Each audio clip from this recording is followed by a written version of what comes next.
এই রেসারটা যদি নেন এটা পড়বে হচ্ছে 300 টাকা। এই গড়ার দাম হচ্ছে ফুল ফ্রেশ।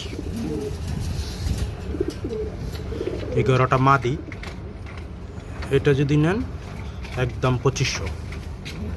এটা হচ্ছে কক্কা গোল্লা নর, এটা 300 টাকা পড়বে গোল্লা নরটা। আর এটা হচ্ছে তামাসুল্লি, দম সবগুলো ফ্রেশ, সবগুলো দমই ফ্রেশ। এটা মাদি, এটা পড়বে 300 টাকা। আর এই সবজিটা মাদি, এই সবজিটা হচ্ছে আপনার একটু পায়ে সমস্যা হয়েছে, ও খাঁচা আটকে গেছিলো। এই মাদিটা 150 টাকা।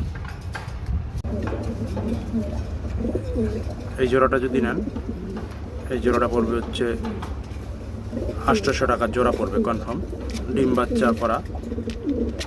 আর